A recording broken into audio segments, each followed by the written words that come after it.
Welcome दोस्तों। हमें एक ऐसा फॉल्ट मिला है एसी में, बहुत ज्यादा आई जम जाता है, सक्शन पाइप पे, कंप्रेसर पे, इवापोरेटर पूरा फुल हो जाता है। और उसका हमने गैस प्रेशर चेक किया है तो गैस प्रेशर सही है, नॉर्मल डिफ्रास्ट करके आई जम मेल्ट हो गया है। तो हमने गैस प्रेशर चेक किया तो गैस प्रेशर सही है। उसका एयर ब्लोअर जो है वो भी सर्विस है, साफ है। एयर फिल्टर जो रहता है वो भी सही है, साफ है। इवापोरेटर भी साफ सही है, क्लीन है। यानी कि नॉर्मल कंडीशन में एसी सही चलता है, कुछ प्रॉब्लम नहीं है, सब कुछ इंडोर आउटडोर परफेक्ट है। बट जो है चालू करके चेक करके जाते हैं, फिर दूसरे दिन कंप्लेन आता है कूलिंग नहीं करता है, और हम जा करके देखते हैं तो आइस आ जाता है, पूरा आइस से भरा हुआ है। अगर इस तरह से आपके साथ भी प्रॉब्लम हो रहा है, नहीं तो हो सकता रहेगा, ये कॉमन प्रॉब्लम होता है, बहुत से एसी में देखने को मिलता है। एसी में बार बार आइस आ जाता है, सब कुछ सही होने के कंडीशन में भी।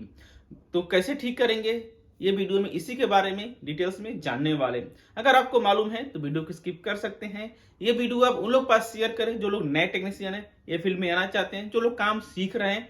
आप भी नए लोग का हेल्प जरूर करें।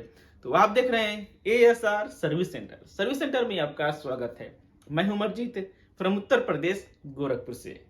जी हाँ, एयर कंडीशनर में अगर आइस आ रहा है, ज्यादातर हम लोग रीजन तो बहुत से हो जाते हैं आइस आने में, बट सबसे पहले जा करके उसको चेक करें गैस प्रेशर कितना है। अगर एसी में गैस अगर प्रेशर कम रहेगा, यानी कि लो रहेगा प्रेशर, तो स्प्लिट एसी है तो उस पर आपको लिक्विड लाइन पे ही आइस देखने को मिल जाएगा। सेंट्रल एसी है जिसमें एक्सपेंशन वाल या फिर कोई भी थ्रोटिंग डिवाइस जो है इवापोरेटर में लगा है, सेंट्रल एसी है, तो आपको सक्शन पाइप पे आइस देखने को मिलेगा अगर गैस कम रहेगा। तो अगर गैस कम नहीं है, सही है, फिर भी आइस आ रहा है, तो आप चेक कर सकते रहेंगे उसका एयर फिल्टर अगर ब्लॉक रहेगा, ब्लोअर ब्लॉक रहेगा, इवापोरेटर अगर गंदा बहुत ज्यादा रहेगा तो आइस आता है। बट ये सब चीजें सही है, उसके बाद भी आइस आ रहा है, तो फिर हमें सिस्टम को चेक करना चाहिए। इसका कंट्रोलिंग डिवाइस यानी कि थर्मोस्टेट चेक करना चाहिए, इसका सेंसर सही वर्क कर रहा है या नहीं कर रहा। इसका जो है आपका रिले जो है, डाउट आता है रिले सही है या नहीं है।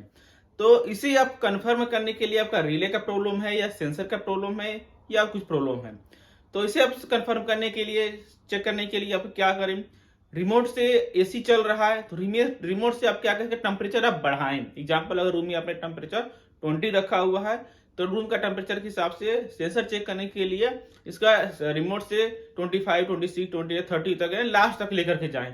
लास्ट तक टेम्परेचर सेट करेंगे, उसके बाद थोड़ा टाइम वेट करिए, 4-5 मिनट वेट करिए, 5-10-5 मिनट के नियर बाई वेट करिए। उससे क्या होगा, आप चेक करिए जो सेंसिंग है, सेंस करके सिस्टम को बंद करा रहा है या नहीं, आउटडोर आपका बंद हो रहा है या नहीं। अगर इस तरह से बढ़ाने के बाद भी अगर बंद हो जाता है तो समझिए आपका सेंसर सही है।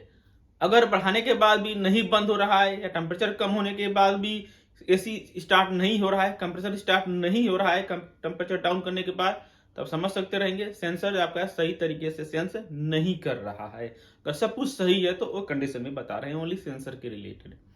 तो आपका सेंसर अगर सही है, चेक कर लिया है, उसके बाद और आप ऑप्शन चेक कर सकते रहेंगे अगर पीसीबी में रिले का प्रॉब्लम है या और कुछ इलेक्ट्रिकल शॉर्ट सर्किट है। ज्यादातर आपको बता दें, अगर इस तरह से आइस आ रहा है, समझ सकते रहेंगे सब कुछ सही है, थोड़ा टाइम के बाद, या फिर ऑब्जर्व करें एसी जो आपका कंटिन्यू तो नहीं चल रहा है। अगर एसी आपका कंटिन्यू चल रहा है तो इसका मतलब समझ सकते रहेंगे आपका थर्मोस्टेट डायरेक्ट शॉर्ट हो गया है, या फिर कोई कनेक्शन जो है शॉर्ट हो गया, जिससे फेस वायर जो है आउटडोर को कंप्रेसर को डायरेक्ट जा रहा है, कनेक्टर से कई बार शॉर्ट हो जाता है। तो चीजें हमने चेक करना है। रिले को चेक करने के लिए क्या करें, आप रिमोट से पहले या तो टेम्परेचर सेट किए, बंद चाल आगे पीछे करके देखें उससे आपका बंद हो रहा है कि नहीं हो रहा है। एग्जाम्पल हमने पहले बताया, सेंसर चेक करने के लिए, उसी तरह से रिले की भी श्योर करने के लिए, कंफर्म करने के लिए टेम्परेचर आप ज्यादा करेंगे, हाई करेंगे, बढ़ा देंगे, एग्जाम्पल 30 नियर बाई कर देंगे। रूम का टेम्परेचर अगर कम है तो अगर वो बंद हो रहा है, इसका मतलब समझ सकते रहेंगे रिले भी सब कुछ सही है और कुछ प्रॉब्लम हो सकता रहेगा। अगर आप रिमोट से बढ़ा दिया है, टेम्परेचर फिर भी नहीं बंद हो रहा है, उसमें आपका डाउट हो सकता रहेगा एसी में आपका रिले प्रॉब्लम है। उसे भी कंफर्म करने के लिए आपको क्या करना होगा, रिमोट से आप स्विच ऑफ करें एसी को, न कि आप ब्रेकर ऑफ करें। इसका एसी का जो भी कभी ध्यान रखें, ब्रेकर ऑफ करेंगे तो पूरा सर्किट जो है रिसेट हो जाएगा और आपको ये फॉल्ट मिलेगा नहीं। कई बार क्या होता है, हम चेक करने के लिए, टेस्ट करने के लिए ब्रेकर से बंद कर देते हैं तो जो भी इलेक्ट्रिकल कंपोनेंट रहता है उसका रीसेट हो जाता है, फिर अब चेक करेंगे तो सही वर्क करता है। वही चीज हो रहा था प्रॉब्लम हमारे साथ भी हो सकता है या आपके साथ भी हो सकता है। तो कभी भी आपको चेक करने के लिए रिमोट से आप करें, बंद करें, रिमोट से आप बंद करें, बंद करके देखें आपका इंडोर बंद हो रहा है और साथ में आउटडोर बंद हो रहा है या नहीं हो रहा है। आउटडोर को जो सप्लाई जाता है वो पावर ऑफ हो रहा है या नहीं हो रहा। अगर आपने रिमोट से बंद कर दिया है, इंडोर आउटडोर बंद कर दिया है, तो आपका बंद हो गया तो फिर सब कुछ सही वर्क कर रहा है, सेंसर, रिले, हर चीज, पीसीबी परफेक्ट वर्क कर रहा है। बट आपने रिमोट से बंद किया, सिर्फ इंडोर ही बंद हुआ है, आउटडोर बंद नहीं हुआ है, आउटडोर में कंटिन्यू पावर सप्लाई जा रहा है, दैट मीन्स आप समझ सकते रहेंगे पीसीबी में प्रॉब्लम है। पीसीबी में प्रॉब्लम है तो पीसीबी में बहुत से कुछ शॉर्ट सर्किट हो सकते हैं, कई बार शॉर्ट हो जाते हैं इंटरनली, जिससे पावर कंटिन्यू जाता है। बट ज्यादातर प्रॉब्लम आपको होता क्या है, इसके अंदर जो रिले रहता है, कंप्रेसर रिले रहता है, जहां से कंप्रेसर का सीपी पावर जिसे आउट होता है, वो रिले शॉर्ट हो जाता है, स्टक हो जाता है, खराब हो जाता है। कई बार क्या होता है, हमारे एयर कंडीशनर में आउटडोर में जो रहता है डायरेक्टली जो है रिले के माध्यम से ही कंप्रेसर को पावर जाता है और कंप्रेसर लोड लेता है। अगर आउटडोर में कॉन्टेक्टर नहीं लगा हुआ है तो क्या होता है, इंडोर का जो पीसीबी रहता है, रिले रहता है, उसी के ऊपर लोड आता है। तो ये क्या होता है, कई बार ज्यादा लोड होने की वजह से, ऑन ऑफ होने की वजह से एनओएनसी जो आपस में टच होता है वो हीट होता है, स्पार्क होकर हीट होकर के आपस में प्लंजर और एनओएनसी रहता है वो चिपक जाता है। जब आपस में इस तरह चिपक जाएगा तो पावर कंटिन्यू जाने लगेगा, कंटिन्यू जाने लगेगा तो क्या होगा, कंप्रेसर आपका कंटिन्यू वर्क करने ही लगेगा, वो बंद नहीं होगा। जब बंद नहीं होगा, सब कुछ चल रहा है, तो ऑपरेटर पे पूरा आइस आएगा, फिर सक्शन पाइप आइस आएगा और एक कंटिन्यू चलता रहेगा, पूरा फुल आइस इस तरह से भर जाता है, इधर पूरा स्टक हो जाता है, आइस भर जाता है। आइस भरने कंडीशन में क्या होता है, इसका एयर जो है फ्लो सही तरीके से नहीं हो पाता है, हवा सक नहीं करेगा, रूम में ठंडा हवा नहीं फेंक पाता है, जिससे रूम में गर्म होता है। ये चीज हो गया। तो रिले चेक करने के लिए हम क्या करेंगे, रिमोट से हमने बंद किया है और एसी आउटडोर कंटिन्यू जा रहा है, तो इसका मतलब हमारा पीसीबी प्रॉब्लम है। तो कंडीशन हम क्या करेंगे, पीसीबी को खोल लेना है, सब कुछ कवर खोल करके पीसीबी को हम खोलेंगे, ओनली पीसीबी को खोल करके बाहर निकाल करके इसमें ऑब्जर्व करेंगे कोई सर्किट तो शॉर्ट नहीं हुआ है, आपस में कोई सर्किट जो है टच तो नहीं हो गया है जिससे पावर कंटिन्यू जा रहा है। अगर सब चीजें सही है तो उसके बाद आप चेक करें डायरेक्टली उसका रिले, रिले पर चेक करें, उसका एनओएनसी चेक करें, जो इसका एनओएनसी जो है आपस में दोनों मीटर से चेक करेंगे, दोनों आपका डायरेक्ट कंटिन्यू फ्लो तो नहीं हो रहा है। डायरेक्ट अगर दोनों कंटिन्यू फ्लो हो रहा है, सर्किट से आउट हो रहा है पावर, दैट मीन्स रिले खराब है। बट आपका कई बार ऐसा भी होता है, आपने चेक कर लिया है वहां पर लाइव में पावर में चेक कर लिया है, आपका पावर कंटिन्यू जा रहा है, आउटडोर बंद नहीं हो रहा है, और आप ब्रेकर बंद करेंगे उसके बाद ला करके चेक करेंगे, या फिर कई बार वो हिलने डुलने से भी वो रीसेट हो जाता है। तो आप वो टाइम में क्या करें, सोचे एसी तो चल रहा है, बट ऐसा नहीं होता है, आप उसको रिले को चेंज कर दें, नया रिले लगा दें, चेंज कर दें, तो भी बेटर रहेगा। नहीं तो कई बार आता है उसे हम ठुक ठाक कर देते हैं, हिला करते हैं तो रीसेट हो जाता है, जो इसका पॉइंट रहता है एनओएनसी का वो रीसेट हो जाता है। रीसेट होने के बाद क्या होता है, फिर नॉर्मल कंडीशन में आ जाता है। बहुत लोग सोचते हैं तो सही रिले भी सही है, फिर क्यों प्रॉब्लम हो रहा है, बट कई बार क्या होता है वो स्टक हो जाता है, स्टक होने की वजह से कंटिन्यू कंप्रेसर चलेगा और आइस आएगा।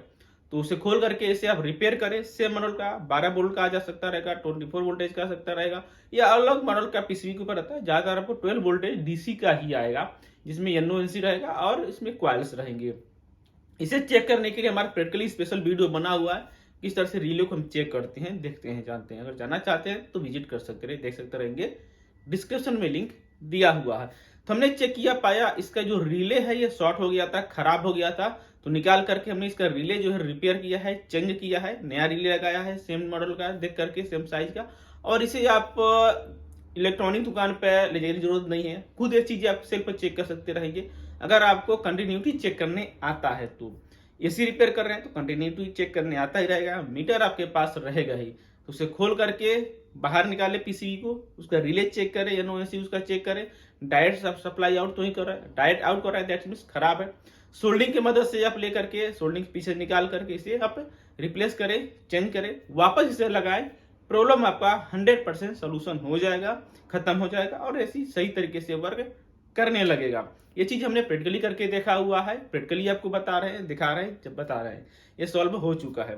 तो नेक्स्ट पार्ट में और भी बहुत से ट्रबल शूट आते हैं, 1 बाय 1 आते हैं, कोई इंटरव्यू क्वेश्चन आंसर या फिर और भी 1 बाय 1 जानने वाले हैं।